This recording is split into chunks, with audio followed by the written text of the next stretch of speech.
Bismillahirrahmanirrahim. Assalamualaikum warahmatullahi wabarakatuh. Perkenalkan, nama saya Pratiwi dari jurusan Akuntansi, Fakultas Ekonomi, NIM 9214211061. Pada video kali ini saya akan menjelaskan sedikit mengenai pajak penghasilan pasal 21. Untuk lebih jelasnya, silakan menyimak video sampai akhir. Pengertian PPh pasal 21. PPh pasal 21 merupakan jenis pajak yang dikenakan pada penghasilan yang diterima seperti gaji, honorarium, dan bonus lainnya. Setelah terjadinya pemotongan ini, wajib pajak akan menerima bukti potongan yang nantinya dapat digunakan untuk mengisi SPT.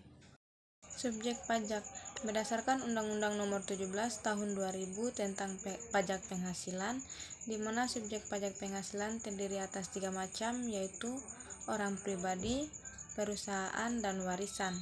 Selain itu juga terdapat penggolongan terhadap subjek pajak. Yang pertama, subjek pajak dalam negeri, dan yang kedua, subjek pajak luar negeri.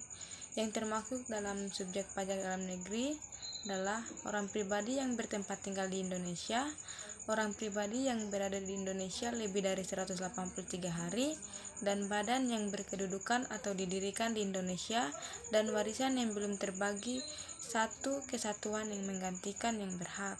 Sedangkan yang termaksud pajak luar negeri yaitu orang pribadi yang tidak bertempat tinggal di Indonesia, orang pribadi yang kurang dari 183 hari tinggal di Indonesia, dan badan yang didirikan atau bertempat tinggal di Indonesia, menjalankan usaha di Indonesia, dan memperoleh penghasilan dari Indonesia. Objek pajak. Yang termaksud objek pajak yaitu gaji, usaha, tunjangan, honorarium, bangunan, laba usaha, dan sewa.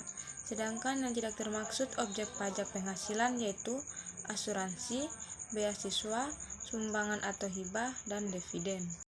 Biaya-biaya yang dapat dikurangkan dalam pendapatan bruto yaitu biaya langsung dan tidak langsung yang berkaitan dengan usaha, kerugian selisih kurs mata uang asing, sumbangan, beasiswa magang, dan pelatihan. Biaya-biaya yang tidak dapat dikurangkan dalam penghasilan bruto yaitu pajak penghasilan atau PPh, asuransi, sumbangan, hibah dan warisan, serta sanksi administrasi atau bunga dan denda. PTKP atau pajak penghasilan tidak kena pajak. Pengurangan penghasilan bruto. Besarnya PTKP ditentukan berdasarkan status wajib pajak pada awal tahun pajak yang bersangkutan. Status wajib pajak terdiri dari kawin, kawin satu istri, dan tidak kawin. Setiap status wajib pajak ditambah banyaknya tanggungan anggota keluarga. Tanggungan anggota keluarga adalah anggota keluarga sedarah dan keluarga semenda dalam garis keturunan lurus, serta anak angkat yang menjadi tanggungan sepenuhnya paling banyak 3 orang untuk setiap keluarga. Berikutnya adalah penyusutan dan amortisasi. Penyusutan mengurangi nilai dari suatu aset tetap berwujud seperti kendaraan, peralatan, bangunan, dan lainnya selama umur manfaatnya. Sedangkan amortisasi mengurangi nilai aset tetap tak berwujud seperti hak cipta, merek, dagang, goodwill, dan lain sebagainya.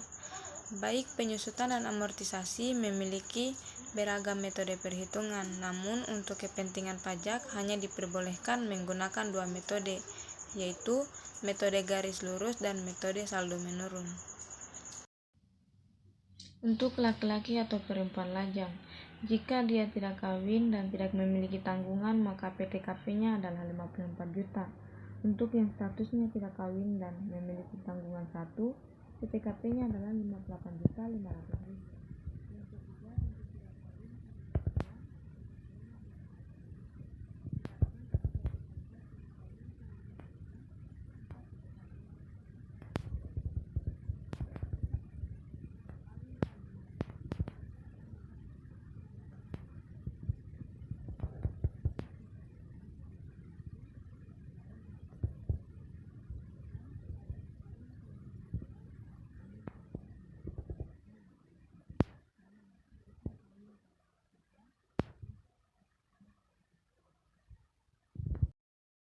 Dan untuk PTKP suami dan istri digabung, apabila status kawin istri 1 tanggungan 0, maka PTKP-nya adalah 112.500.000. Status kawin istri 1 tanggungan 1, maka PTKP-nya adalah 117 juta. Ketiga, apabila status kawin dan memiliki istri tanggungan 2, maka PTKP-nya adalah 176.500.000. Sedangkan untuk status kawin berstatus istri 1 dan tanggungan 3, maka PTKP-nya adalah sebesar 126 juta. Kemudian NPPN atau norma perhitungan penghasilan neto. Peredaran bruto kurang dari 4,8 M. Mengajukan ke Direktorat Jenderal Pajak dari 3 bulan pertama tahun pajak bersangkutan. Pemeriksaan melalui persyaratan yang ditentukan perhitungan menggunakan norma pajak, yaitu dengan mengalihkan presentasi NPPN dengan peredaran bruto atau penghasilan kotor sehingga akan diketahui nominal atas penghasilan neto usaha. Berikutnya adalah contoh studi kasus tentang cara menghitung pajak penghasilan bagi pegawai tetap. Bapak Kumar adalah seorang pegawai negeri yang bekerja di SMA Negeri 1 Limboto dengan status menikah dan mempunyai anak. Gaji pokoknya sebesar 4.066.500 per bulan, dengan tambahan tunjangan pada bulan Mei 2022 adalah sebagai berikut. Tunjangan istri 46.650, tunjangan anak 162.660, tunjangan fungsional 389.000, tunjangan beras 289.680, dan tapera PK adalah Rp23.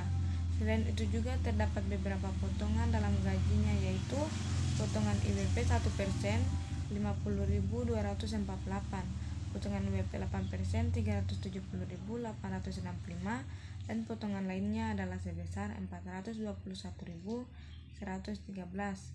Dan ini adalah contoh skrip dari atau bukti gaji dari Bapak Kumar. Untuk menghitung pajak penghasilan dari Bapak Kumar, yaitu gaji pokok ditambah dengan tunjangan istri, tunjangan anak, tunjangan fungsional, tunjangan beras, dan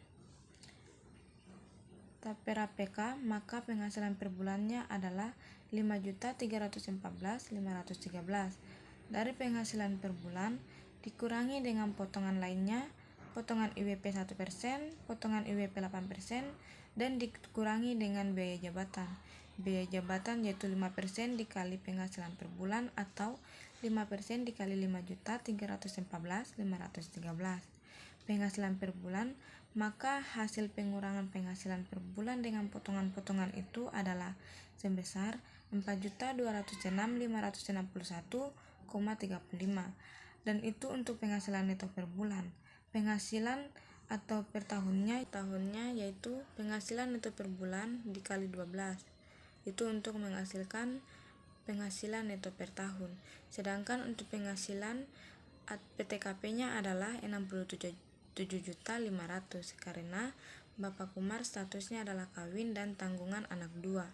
Penghasilan neto per tahun dikurangi dengan PTKP, hasilnya adalah minus atau nihil. Maka penghasilan kena pajak atau PKP Bapak Kumar adalah nihil, karena PTKP lebih besar dibandingkan dengan penghasilan neto setahunnya, sehingga Bapak Umar tidak dikenakan pajak penghasilan. Sekian presentasi video saya mengenai pajak penghasilan pasal 21. Apabila ada kesalahan mohon dimaafkan. Saya akhiri dengan ucapan wabillahi taufiq walhidayah. Wassalamualaikum warahmatullahi wabarakatuh.